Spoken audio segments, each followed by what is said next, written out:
Hello বন্ধুরা, welcome to breath of life with Chitra's YouTube channel. আশা করি আপনারা সবাই ভালো আছেন। এর আগের ভিডিওতে আমরা বীরচন্দ্রপুর ঘুরে বেরিয়েছিলাম এবং দেখিয়েছিলাম বীরচন্দ্রপুরের বেশ কিছু সুন্দর সুন্দর মন্দির। আর এখন যাব আমরা তারা মায়ের মন্দিরের পুজো দিতে। তাই সকাল সকাল সবাই স্নান সেরে আমরা তারাপীঠে মায়ের মন্দিরের দিকে চলতে থাকলাম। আগেই বলেছিলাম আমাদের হোটেলটি তারাপীঠ মোড় থেকে একটু দূরে, তাই একটা টোটো নিয়ে যাব বলে ঠিক করলাম।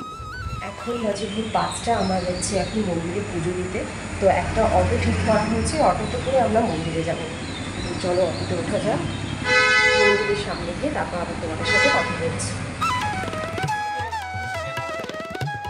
মন্দিরের কাছে পৌঁছাতে রয়েছে এখানে দোকানে প্রচুর পুজোর সামগ্রী। আপনারা এখান থেকে পুজোর সামগ্রী কিনে পুজো দিতে পারেন।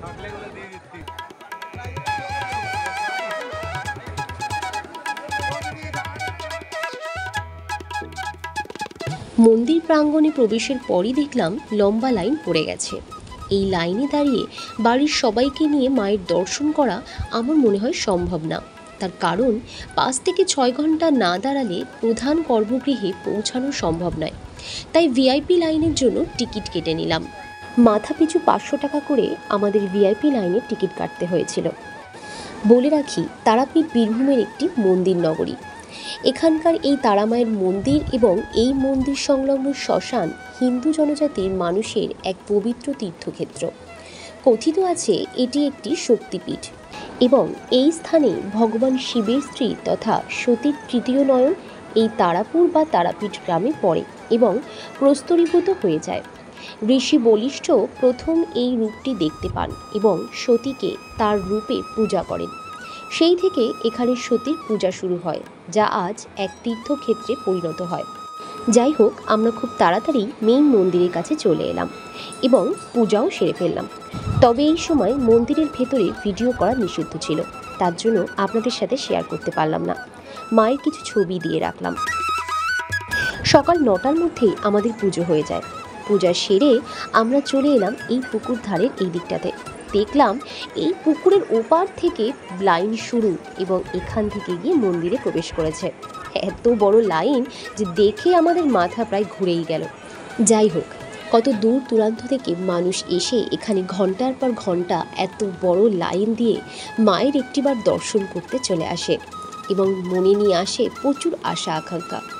এরপর আমরা মন্দির থেকে বেরিয়ে সোজা চলে গেলাম আমাদের হোটেলের পাশে থাকা ভারত সেবাশ্রম মন্দিরে। বেশ সুন্দর দেখতে এই মন্দিরটি, মনে এক শান্তি অনুভূতি এনে দেয়। ভারত সেবাশ্রম সংঘ হল একটি হিন্দু দাতব্য বেসরকারি সংগঠন। এই সংঘের প্রতিষ্ঠাতা হলেন আচার্য শ্রীমৎ স্বামী প্রণবানন্দজি মহারাজ।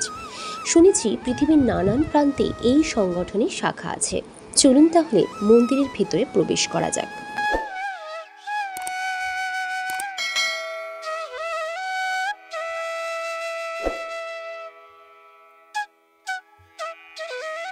মন্দিরের গেটের ভেতরে প্রবেশ করতেই দেখলাম মন্দিরের একদম সামনেই রয়েছে অর্জুনের রথ।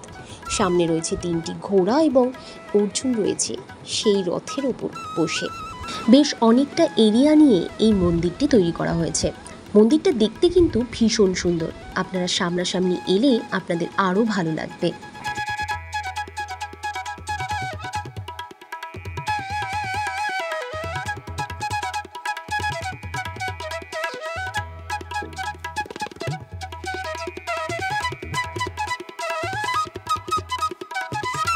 মন্দিরের ঠিক সামনেই পাথর দিয়ে কৃত্রিম উপায়ে পাহাড় মতো তৈরি করা রয়েছে এবং সেই পাহাড়ের চূড়াতে বিরাজমান রয়েছেন আমাদের মহাদেব শিবজি।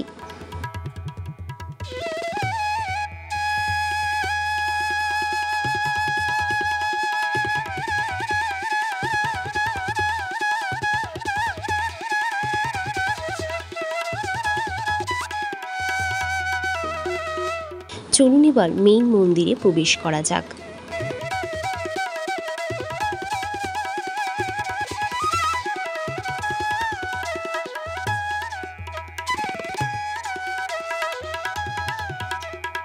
মন্দিরের ভেতরটি কিন্তু বেশ বড় এবং খুবই সুন্দর এবং মন্দিরের চারিপাশে রয়েছে বিভিন্ন দেবদেবীর মূর্তি।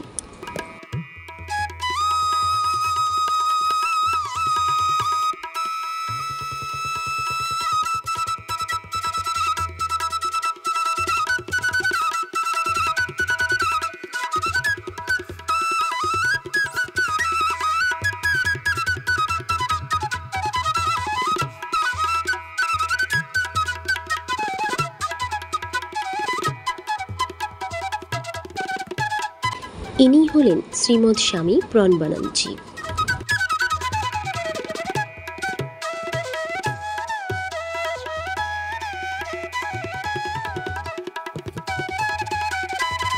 এই মন্দিরের নিচেও রয়েছে আরেকটি ফ্লোর এবং সেখানেও রয়েছে অনেক দেবদেবীর মূর্তি।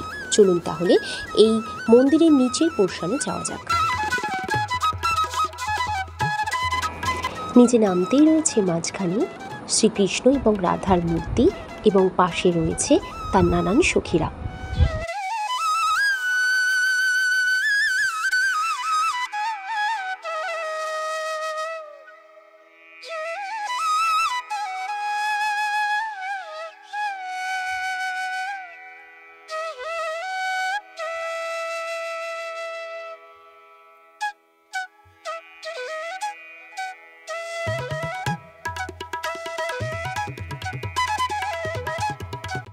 এছাড়াও রয়েছে মা দুর্গা সহ কার্তিক, সরস্বতী, গণেশ, লক্ষ্মী এবং রয়েছে মা দুর্গার বিভিন্ন অবতারের রূপ।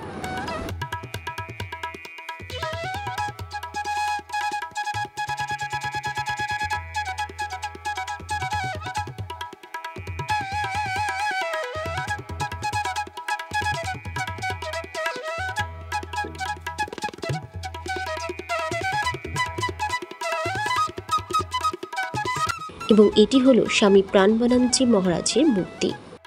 নিচে পুরো দেওয়াল জুড়ে রয়েছে অনেক দেবদেবীর মূর্তি। এখানে আসলে আপনারা অনেক অজানা তথ্য জানতে পারবেন, অনেক অজানা দেবদেবী দেখতে পাবেন। বেশ ভালোই লাগবে আপনাদের এখানে এসে এগুলি পরিদর্শন করতে।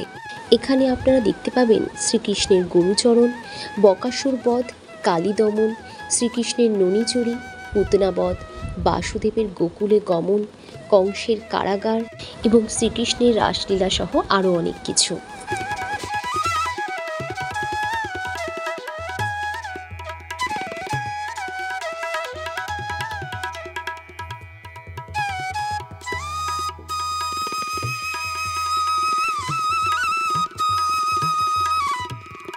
আপনারা এই ভারত সেবাশ্রমের মন্দিরটিতে আসলে দেবদেবীর বিভিন্ন অবতার সম্পর্কে সজ্ঞান হবেন।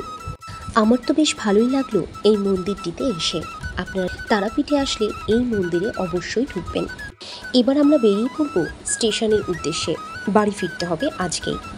আগেই ঠিক করে রেখেছিলাম এখানে কিছু দর্শনীয় স্থান পরিভ্রমণ করব। আমাদের train Ganadevata express Rampurhat station থেকে বিকেল 5টার সময় ছাড়বে, আর আমাদের হাতে 3 ঘন্টা সময় ছিল। তাই ভাবলাম এই 3 ঘন্টা হোটেলের রুমে বসে নষ্ট না করে একটু ঘুরে বেড়াই। তাই এবার আমরা যাব ঝাড়খণ্ড বর্ডারের দিকে। যে টোটোতে স্টেশন যাব আমরা ওই টোটোওয়ালাকেই বললাম আমাদের বাকি দুটো মন্দির ঘোরাতে। 500 টাকায় আমাদের মন্দির ঘুরিয়ে উনি একেবারে ডাইরেক্ট আমাদের স্টেশনে ছেড়ে দিয়েছিলেন।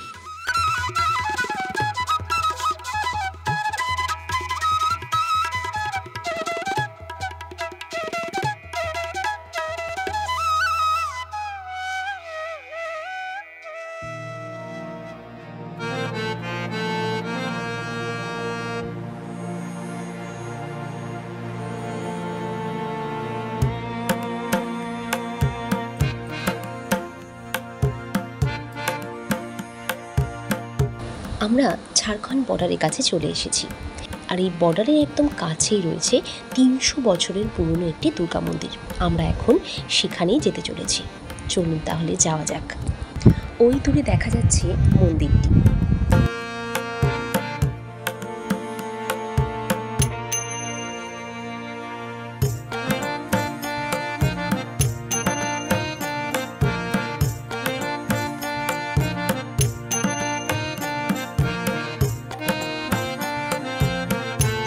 চলে এলাম ঝাড়খণ্ডের মালতী গ্রামে, আর এই গ্রামেই রয়েছে এই 300 বছরের পুরনো দুর্গা মন্দির, যা মৌলিক্ষা মন্দির নামে পরিচিত।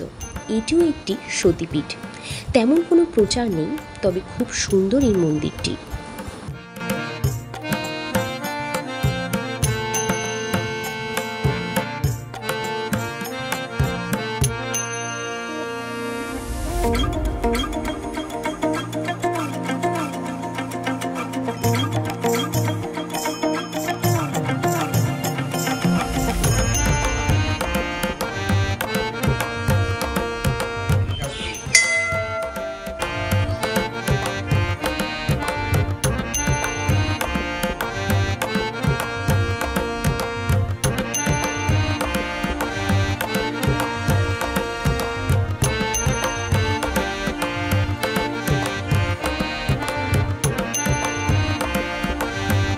কথিত আছে সাধক বামদেব মৌলিক্ষা দেবীর মন্দিরে প্রথম সাধনা করে সিদ্ধিলাভ করেছিলেন। তাই মা মৌলিক্ষা দেবীকে তিনি বড় মা বলতেন এবং মা তারাকে তিনি ছোট মা ডাকতেন। তারাপীঠ থেকে 19 কিলোমিটার দূরে বীরভূম লাগোয়া ঝাড়খণ্ডের মালতী গ্রামের এই দেবী মৌলিক্ষাকে মা তারার বড় দিদি বলা হয়। চলে এলাম মালতী টেম্পলের কাছে। এখানে বেশ কিছু টেরাকোটার কাজ করার টেম্পল রয়েছে। এই শিব মন্দিরগুলি Indian trust for rural heritage and ডেভেলপমেন্টের আন্ডারে। মন্দিরগুলিতে মেনটেনেন্সের কাজও হচ্ছে। দেখে যা বোঝা যাচ্ছে, প্রাচীন এই মন্দিরগুলি আমাদের দেশের এক হেরিটেজ। অপূর্ব সুন্দর এই টেরাকোটার কাজ রয়েছে এই মন্দিরগুলিতে, আর প্রত্যেকটি মন্দিরের ভেতরেই রয়েছে শিবলিঙ্গ।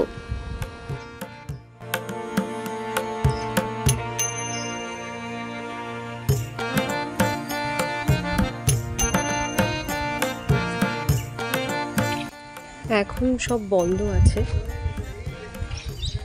এখানে দুর্গা মন্দির। রাজা বসন্ত রায়ের আমলে মালতী গ্রামে গড়ে তোলা 108টি শিব মন্দির সংস্কারের অভাবে ভেঙে গিয়েছে। বর্তমানে এখানে রয়েছে 72টি মন্দির। তাই এই মালতী গ্রামকে মন্দির নগরীও বলা হয়ে থাকে।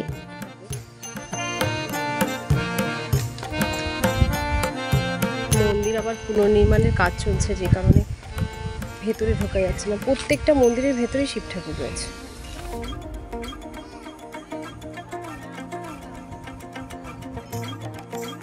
দূরে ওই দেখা যাচ্ছে রাজা বসন্ত রায়ের রাজবাড়ির ধ্বংসাবশেষ।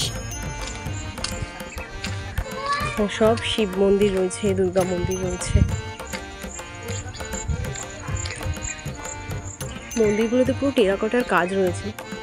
এখন রীতিমতো সবই প্রায় ধ্বংসের দিকে, যে কারণে আবার নতুন করে পুনর্নির্মাণ করা হচ্ছে।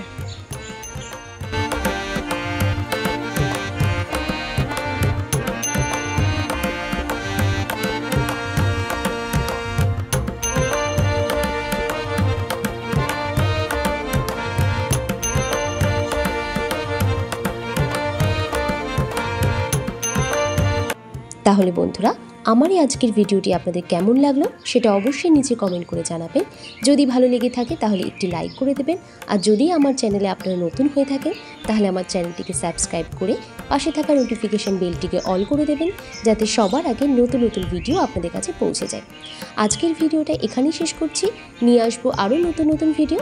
সবাই ভালো থাকবেন, সুস্থ থাকবেন। Tata, bye bye.